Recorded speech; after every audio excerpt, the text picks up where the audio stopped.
இருக்கிறதுலே கஷ்டமான வேலை என்ன தெரியுமா? என்ன சமைக்கிறதுன்னு யோசிக்கிறது தான். இன்னைக்கு நம்ம 5 விதமான பிரேக்ஃபாஸ்ட் ரெசிபி தான் செய்ய போறோம். செய்யறது செம்ம ஈஸியா இருக்கும். கண்டிப்பா வீடியோ பார்த்து ட்ரை பண்ணுங்க. டே 1 நம்ம செய்ய போறது மணக்க மணக்க நெய் பொங்கல். 1 கப் அளவு பச்சை அரிசி எடுத்துக்கோங்க. அதிலேயே ஒரு 1/2 கப் அளவு பாசிப்பருப்பு 2த்தையும் தண்ணீல அலம்பிட்டு 10 நிமிஷம் ஊற வச்சுக்கோங்க. குக்கர்ல எண்ணெய், நெய் 1 டேபிள் ஸ்பூன், மிளகு, சீரகம், சின்ன சின்ன பீஸா கட் பண்ணி வச்சிருக்க இஞ்சி, பச்சை மிளகா, கூடவே கொத்தமல்லி, கொஞ்சமா பெருங்காயத்தூள் சேர்த்து நல்லா நெய்யில வதக்கிடுங்க. இப்போ நம்ம ஊற வச்சிருக்க அரிசி நம்ம சேர்த்துக்கலாம். தேவையான அளவு உப்பு சேர்த்து எந்த கப்பில் அரிசி பருப்பு எடுத்தோமோ அதே கப்பில் 5 பங்கு தண்ணி சேர்த்துட்டு குக்கரில் ஒரு 4-5 விசில் விட்டு எடுத்திங்கன்னா சூப்பராக பொங்கல் குழஞ்சி வந்துருச்சு.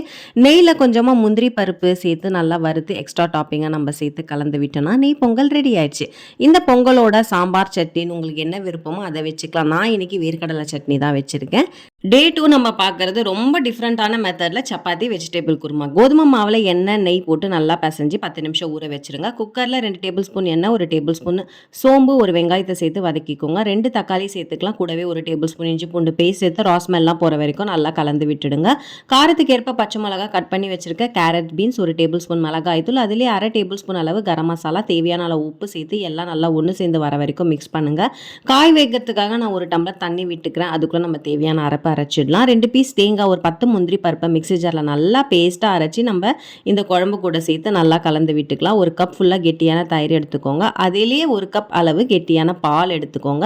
குக்கரில் ஒரு விசில் விட்டு இறக்குறீங்கன்னா க்ரீமியான வெஜிடபிள் குருமா ரெடி ஆயிடுச்சுங்க. கண்டிப்பாக சாப்பிட்றதுக்கு தாறுமாறாக இருக்கும். அதுவும் சாஃப்டாக சப்பாத்தி எண்ணெய் போட்டு சுட்டெடுத்து இந்த வெஜிடபிள் குருமா வச்சு சாப்பிட்டா பிடிக்காமையா போகும் சொல்லுங்கள். டே 3 நம்ம பார்க்க போகிறது பஞ்சு போல் இட்லிக்கு எங்கள் அம்மா ஸ்பெஷல் தக்காளி கடையலுங்க. 1 இல்லை 2 இல்லை 10 இட்லி கூட சரசரன்னு இறங்கும். அவ்வளோ ஈஸி, சாப்பிட்றதுக்கு செம்ம டேஸ்டியாக இருக்கும். ஒரு 3 வெங்காயம், 2 தக்காளி எடுத்துக்கோங்க. ஒரு 10 பல்லு பூண்டு எடுத்துக்கலாம். ஒரு கைப்பிடி நிறைய ஃப்ரெஷ்ஷான கொத்தமல்லி கண்டிப்பாக எடுத்துக்கோங்க. தேவையான அளவுக்கு கொஞ்சமாக மஞ்சள் பொடி சேர்த்துக்கோங்க. காரத்துக்கு ஏற்ப பச்சை மிளகா இதெல்லாம் முழுகிற அளவுக்கு தண்ணி விட்டுக்கோங்க. ஒரு கரண்டி ஃபுல்லாக எண்ணெய் சேர்த்துக்கலாம்.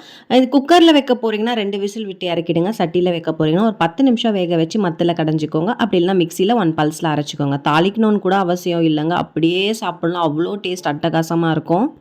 டே 4 நம்ம பார்க்க போகிறதே எனக்கு எனக்கு அப்படின்னு சொல்கிற மாதிரி புசு புசுன்னு பூரியும் ஒரு உருளைக்கிழங்கு மசாலாவை தான் பார்க்க போகிறோம். ஒரு பாத்திரத்தில் எண்ணெய் விட்டுக்கோங்க. கடுகு, சோம்பு, 1 டேபிள் ஸ்பூன் அளவு கடலைப்பருப்பு, கருவேப்பிலை ஆட் பண்ணிக்கலாம். காரத்துக்கு ஏற்ப பச்சை மிளகா, சின்ன சின்ன பீஸாக கட் பண்ணி வச்சுருக்க இஞ்சி, 2 வெங்காயம் நீல வாக்கில் கட் பண்ணி வச்சுருக்கோம். அதையும் சேர்த்துக்கலாம். ஒரே ஒரு தக்காளி சேர்த்து நல்லா கலந்து விட்டுக்கோங்க. ஸ்மாஷ் ஆகணும்னு அவசியம் இல்லை. தேவையான அளவுக்கு கொஞ்சமாக மஞ்சள் பொடி சேர்த்துக்கோங்க. உருளைக்கிழங்கு குக்கரில் ஆல்ரெடி 2 விசில் விட்டு தோல் உரிச்சு வச்சுருக்கேன். அதையும் சேர்த்துக்கலாம். கடலை மாவை தண்ணியில் கரைச்சி வச்சுருக்கேன். 1 டேபிள் ஸ்பூன் கடலை மாவு போட்டு கரைச்சி இது கூட சேர்த்துக்கலாம். ஒரே ஒரு டம்ளர் தண்ணி விட்டு நல்லா மிக்ஸ் பண்ணி விட்டுடுங்க. ஹை ஃப்ளேமில் வச்சு ஒரே ஒரு கொதிக்கும் போது கேஸ் ஆஃப் பண்ணிட்டிங்கன்னா சூப்பரான உருளைக்கிழங்கு மசாலா ரெடி ஆயிடுச்சு. பூரி செய்யறதுக்கு எண்ணெய், தண்ணி விட்டு மாவை இந்த மாதிரி நல்லா டைட்டாக பசிச்சுக்கோங்க. டைட்டாக பசையும் போது மட்டும் தான் பூரி நல்லா புஸ்ஸுன்னு வர. நல்லா சூடாக இருக்கிற எண்ணெயில் போட்டு திருப்பி திருப்பி சுட்டெடுத்திங்கன்னா நல்லா புசு புசுன்னு பூரி ரெடி ஆயிடுச்சுங்க. பூரியோட இந்த உருளைக்கிழங்கு காம்பினேஷன் அடிச்சுக்க ஆளே இல்லைப்பா, அந்த அளவுக்கு இருக்கும். கண்டிப்பாக ட்ரை பண்ணி பாருங்கள். டே 5 நம்ம பார்க்க போகிறது உப்மா. உப்மான்னு சொன்னதும் ஸ்கிப் பண்ணிடாதீங்க. நம்ம சம்பா ரவையில் ஒரு ஹெல்த்தியான உப்மா செய்யலாம். எண்ணெயில் கடுகு, கூடவே கடலைப்பருப்பு, கருவேப்பிலை, சின்ன சின்ன பீஸாக கட் பண்ணி வச்சுருக்க இஞ்சி, காரத்துக்கு ஏற்ப பச்சை மிளகா, ஒரு வெங்காயத்தை சேர்த்து நல்லா வதக்கிக்கோங்க. நீல வாக்கில் கட் பண்ணி வச்சுருக்க வெங்காயம் நல்லா பாதி வதங்கினதுக்கப்புறமா 2 தக்காளி கட் பண்ணி வச்சுருக்க கேரட் பீன்ஸு சேர்த்துக்கலாம்.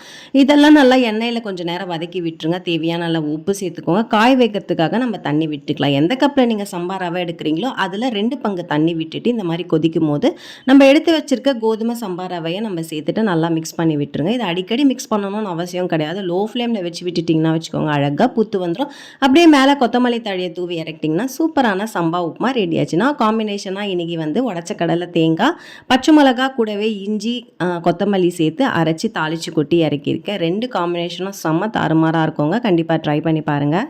இந்த 5 நாள் 5 விதமான பிரேக்ஃபாஸ்ட் ரெசிபிஸ் உங்களுக்கு கண்டிப்பாக பிடிச்சிருக்கோன்னு நினைக்கிறேன். கண்டிப்பாக பிடிச்சிருந்தா நீங்களும் ட்ரை பண்ணி பார்த்துட்டு எப்படி இருந்ததுன்னு எனக்கு கமெண்ட்டில் ஷேர் பண்ணுங்கள். இன்னும் நிறைய இன்ட்ரெஸ்டிங்கான வீடியோஸில் உங்களெல்லாம் சந்திக்கிறேன். பாய்.